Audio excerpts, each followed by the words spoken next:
actually set up as a social enterprise yet, but that'll be happening in the very near future.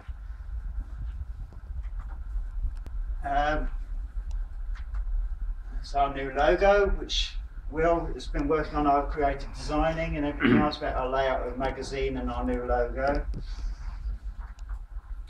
And I just wanted to talk to you about our supporters and partners. We obviously have Rick Moy, who's here today. He's been a long-standing city magistrate for over 30 years and is a well-respected member of the business community here in Leicester.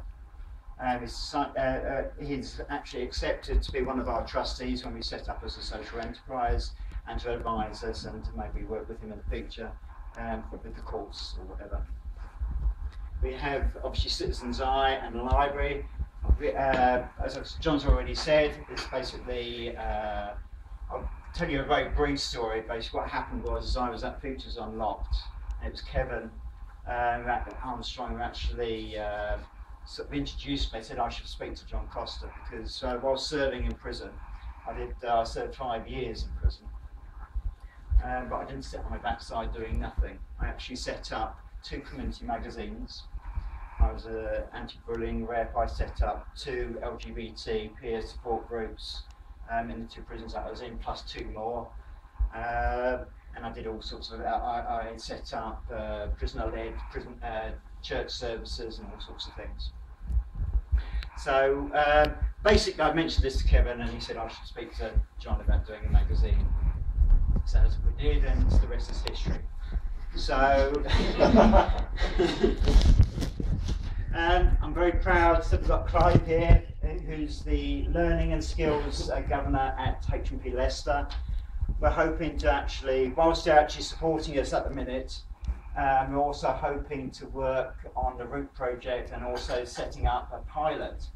Now that pilot will be where somebody from inside and out will actually go in. I'm just doing my petals training now, so hopefully maybe but actually down to security. I'll go in and do some workshops on self-esteem and interpersonal skills. Do that whilst they're serving inside, and then when they come out, they'll do a 6-month intern with Inside and Out and Citizens Eye, and maybe the library services as well. And which will basically give them something constructive to do with their time, which is known to reduce reoffending, and basically it will create representatives for the INMAG. We'll be doing workshops on self-esteem, and I'll talk about that in a minute. Anyway, and then if it's seen to reduce reoffending here in Leicester, then it will be taken out regionally within the East Midlands and then moved nationally. We also, just recently, last month, we actually got recognition for the Ministry of Justice. It's now going on to the Virtual Campus. A Virtual Campus is basically a platform for offenders, serving offenders, where they can actually do training and emails and all sorts of things. Maybe I don't know that much about it. Maybe Clive knows more about it than what I do. But I just had an email saying, would you like your magazine put onto our Virtual Campus? So suddenly the readership has gone from roughly around 1,000 to now about 35, 40,000 plus whatever. I don't know how much of actually what the actual figures are. Just overnight. We're very proud to be with Xynthia. Xynthia's helped us quite a bit over the last year, 18 months with marketing and all sorts of different things. This venue is for the Xynthia Trust. We've also got connections with the Leicestershire County Council through the Community Cohesion Officer, lead officer. He wanted to be here today, but he couldn't make it. Now, I do actually have a written speech by him he wanted me to convey to you all, but I haven't printed it out. So if we have time at the end, I'll see if I can do that. And the same with Leicestershire Mutton Probation. Now, I'm actually talking to we've got a very good relationship with one of the directors of Leicestershire Mutton Probation. We went to what they call a Service User Integration Involvement Group, the mouthful. And part of that was basically it was seen that communication was rather poor. So So then I went back to Carrie and said, look, well, if your communication's poor, you know, we could do a magazine for you. And after a few meetings, it was decided that, yeah, you know, that's exactly what we're going to do. So we're now actually working on the first issue, and it's due out the 1st of December, which we're getting paid for. So it's actually, the initial contract is for 2 issues between now and next April. So there'll be one, a winter one, and obviously a spring one, and after that, it's down to hopefully we'll get 4 quarterly magazines next year.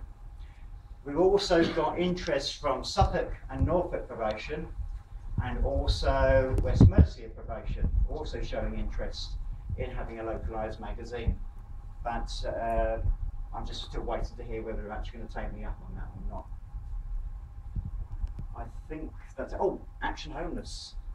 We're proud to be, have Action Homeless as supporters, but we're actually hoping to actually maybe go into partnership with them.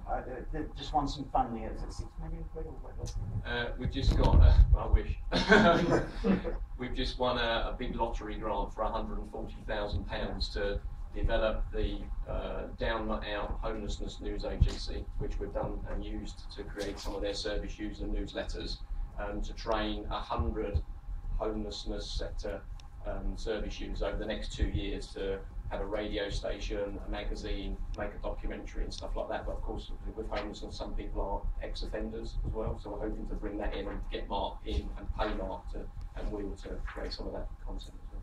Yeah. So that's hopefully going to be in the pipeline. Well, just, I've missed the publication, I don't know how to go back, so I won't bother. Our workshops.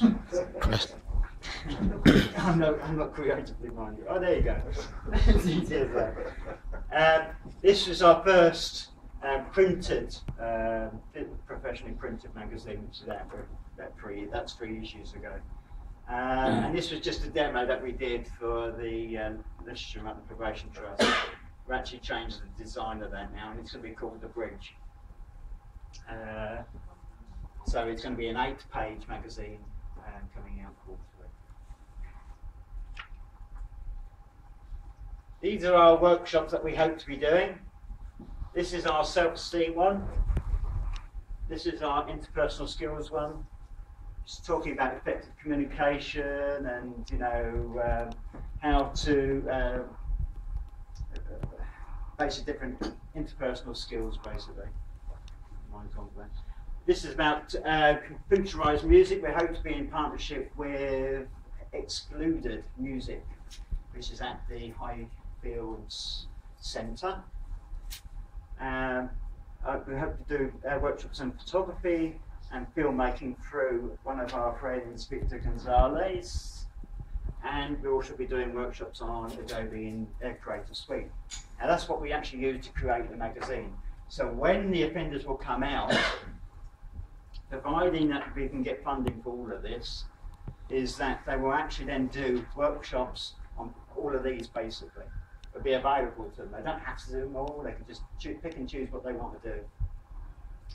But then, if they actually learn the skills of Adobe InDesign and Creative Suite, and you know, the Photoshop and Dreamweaver and all that lot, they can then actually create content for the magazine. So not only are we giving them something constructive to do with their time, which is known, as I said, to reduce reoffending, we're actually giving them skills as well, but then we're also actually getting content for the magazine. So it's a win-win situation.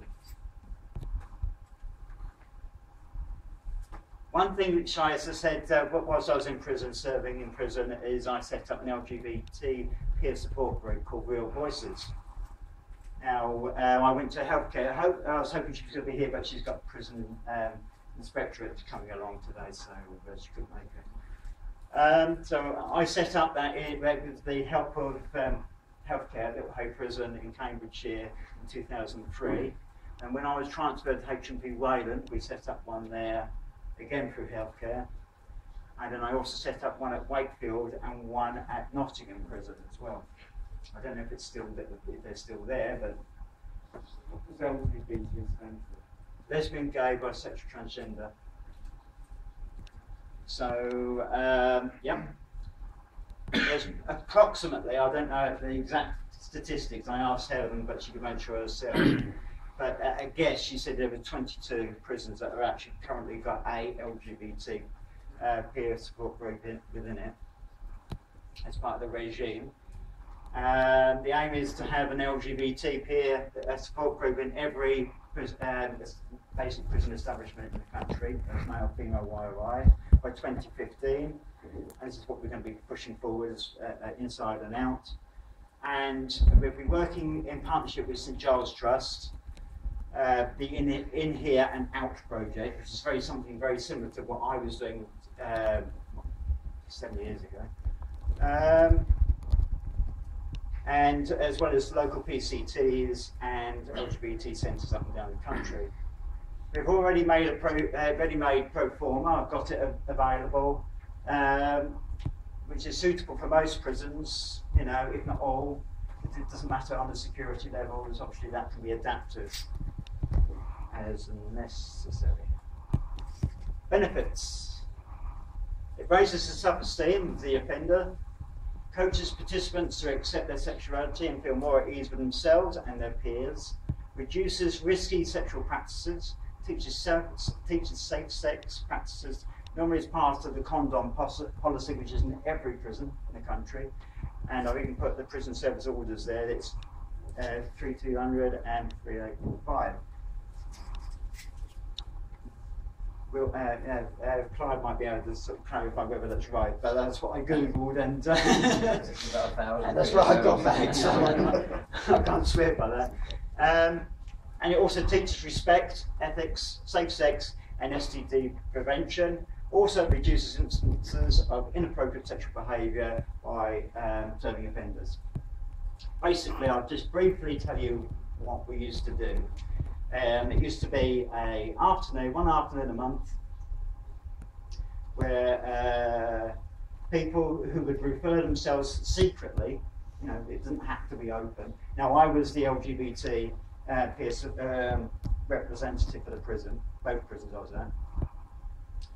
And basically they would either come to me, or there's actually referral forms, and they could put them into post boxes, or they could do it for an application, prison application. And then I would then go to them individually and sort of give them an invitation to the event. And what we used to do, we used to have people come in, you know, from the police service maybe. We used to have the local LGBT centre come in and do different talks about safe sex, you know, about STDs, etc., etc. And we also used to actually, through the healthcare department, because it's very embarrassing, you know, you have to, any prisoner can actually have receive condoms, any prisoner. It's a right, and the prison has to supply it. These are the orders that say that. But which prisoner is actually going to go up to healthcare, but there's a queue of people behind them and say, can I have some condoms, please? Not many. So what we used to do is we used to do it as part of the group. So basically, we used to have, you know, our box of condoms and lube, and basically we used to dish them out in a controlled manner, shall we say, at the Real Voices groups. This is our social media. We're on, I've got a link, you know, with links. This is the blog. We've got blog, we've got Facebook, we've got Twitter, we've got YouTube, and we've got Issue, which is where we put all our publications, anything that we want to put up there, you know, any written files, they go up on Issue. Currently we have 100 followers as of last night, and we are following 84 people ourselves, different organisations, all criminal justice. Facebook, we have 51 likes currently, 113 friends, and over 7,987 views. Blogspot, 1,944 total unique views, 379 in the last month. I think that's a lot. So if there's any questions, ask me now, or you can ask me later on, any time during the event.